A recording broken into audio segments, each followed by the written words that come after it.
ये कहानी है गरीब दलित विधवा राधा और उसकी बेटी की। कुछ समय पहले राधा के पति का देहांत हो गया था। तब से राधा अकेले ही अपनी बेटी का पालन पोषण करती थी। वे गांव में झाड़ू लगाने का काम करती थी। एक दिन उसकी बेटी सांवली कहती है, माँ, कुछ दिन में नवरात्रि शुरू होने वाली है और इस बार मैं भी नवरात्रि का व्रत रखूंगी और माता रानी की पूजा करूंगी। तब सांवली की माँ कहती है, नवरात्रि के व्रत बहुत कठिन होते हैं, क्या तू ठीक से कर पाएगी इन्हें? तब सांवली कहती है, हाँ माँ, बिल्कुल कर पाऊंगी, मैंने सोच लिया है। तब सांवली की माँ कहती है, ठीक है, अगर तेरी इच्छा है तो तू जरूर माता रानी का व्रत रख और इस बार मैं भी तेरे साथ माता रानी का व्रत रखूंगी। आज नवरात्र का पहला दिन था। राधा ने कुछ पैसे इधर उधर से इंतजाम करके पूजा का सामान खरीदा। पूरा दिन बीतने पर राधा सांवली से पूछती है, तुझे भूख तो नहीं लगी? तब सांवली हंसते हुए कहती है, हाँ लगी तो है, पर थोड़ी थोड़ी। तब राधा कहती है, कोई बात नहीं, बस थोड़ी देर में सांझ होने वाली है, फिर हम माता रानी की पूजा और दर्शन कर पारण कर लेंगे। दोनों माँ बेटी माँ को अर्पित करने के लिए थोड़े से फूल लेकर मंदिर जाती हैं। इन फूलों के अलावा उनके पास माँ को अर्पित करने के लिए कुछ और था भी नहीं।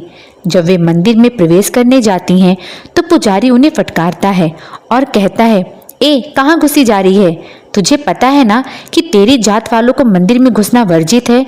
तब राधा कहती है, पुजारी जी, माता के लिए तो अपने सभी बच्चे एक समान होते हैं, फिर ऐसा भेदभाव हमारे साथ क्यों किया जाता है? हमारा प्रवेश ही मंदिर में क्यों वर्जित है? तब पुजारी कहता है, चुप हो जा दुष्ट औरत, तू हमारी बराबरी करेगी? तू होती कौन है? अपनी जात भूल गई है? तब फिर राधा पुजारी जी से विनती करती है, पुजारी जी, आज मेरी बेटी का पहला नवरात्रि का व्रत है, उसे माता को ये फूल अर्पित करने दो। पुजारी उनकी एक भी बात नहीं सुनता और कहता है, तू अपनी बेटी के मुंह में हमारा धर्म भ्रष्ट करना चाहती है, और वहां से राधा और सांवली को भगा देता है। पर सांवली सबसे नजर बचाकर मंदिर के दरवाजे पर फूल चढ़ा देती है। दर्शन ना कर पाने के कारण दोनों दुखी मन से वापस आ जाती हैं। जब अगले दिन पुजारी मंदिर जाता है तो वे देखता है कि कल के चढ़ाए सारे फूल मुरझा गए हैं, पर जो फूल मंदिर के दरवाजे पर पड़े हैं वे अभी भी ताजा हैं। तब पुजारी कहता है, आश्चर्य है, मंदिर तो मैंने अभी अभी खोला है, ये कल के चढ़ाए फूल किस भक्त के हैं जो अभी भी ताजा दिख रहे हैं? ये बात पूरे गांव में फैल जाती है और सभी अपने को माता का सच्चा भक्त बताने में लगे हुए थे। इन सबसे बेखबर राधा और उसकी बेटी सांवली माँ की सच्चे मन से पूजा कर रही थीं। इसी तरह दिन बीतते गए और माता की अष्टमी आ गई। माता को भोग लगाने के लिए राधा ने थोड़े से पूड़ी, चना और हलवा बनाया था। फिर दोनों माँ बेटी व्रत का पारण करने बैठ जाती हैं।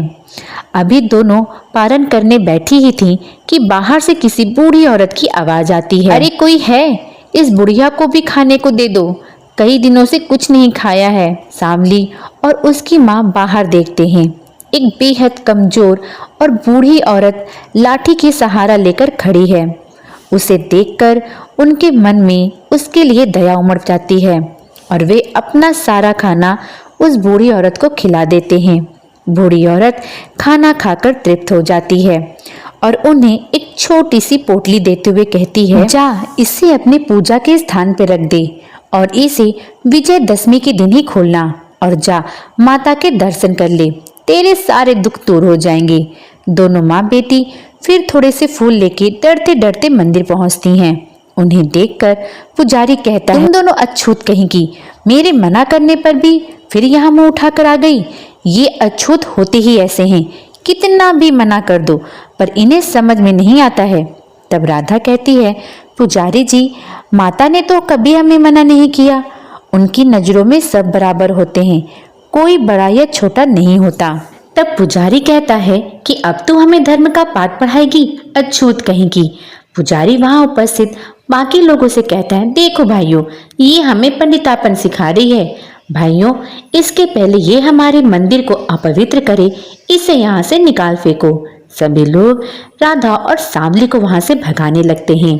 इस भाग दौड़ में राधा के फूल मंदिर के प्रांगण में ही गिर जाते हैं। अगले दिन जब लोग मंदिर में आते हैं तो वो देखते हैं कि राधा के गिरे हुए फूल अभी तक ताजा हैं। तब पुजारी कहता है, जरूर ये दोनों कोई चुड़ैल या डायन है, इन्हें पकड़कर यहाँ लाना होगा और इनका फैसला मंदिर के सामने ही करना होगा। कुछ लोग जाते हैं, राधा और सांवली को पकड़कर लाते हैं। तब पुजारी उनसे पूछता है, बताओ तुम दोनों माँ बेटी ने मंदिर में क्या जादू किया है? हम यहाँ इतनी भक्ति और श्रद्धा से पूजा करते हैं तो हमारे फूल तो मुरझा जाते हैं, और तुम दोनों छोटी जात के लोगों, तुम्हारे फूल नहीं मुरझाए? बताओ ऐसा क्या जादू किया है मंदिर में? तब राधा बोलती है, पुजारी जी आप ये क्या कह रहे हैं? हमने कोई जादू नहीं किया। तो वहां मौजूद सभी लोग कहने लगते हैं कि ये ऐसे नहीं मानेगी, और सभी लोग राधा को मारने लगते हैं। तभी वहां तेज आंधी चलने लगती है, सारी सजावट खराब हो जाती है और मंदिर में जलता हुआ दिया भी बुझ जाता है। फिर उनके सामने साक्षात माँ दुर्गा प्रकट हो जाती हैं और कहती हैं, किसने कष्ट पहुंचाने की कोशिश की मेरे भक्त को? बताओ कौन है वो पापी? पुजारी और गांव वाले चुपचाप बुद्ध बने खड़े रहते हैं। तब पुजारी राधा के पास जाता है और उससे कहता है, हमसे बहुत बड़ी गलती हो गई राधा, हमें माफ कर दो।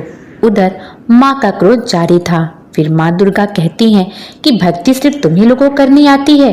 भक्ति क्या होती है मेरे इस भक्त से पूछो, जिसके प्रेम से खिलाए हुए थोड़ी सी पूरी और चने से मेरा मन तृप्त हो गया।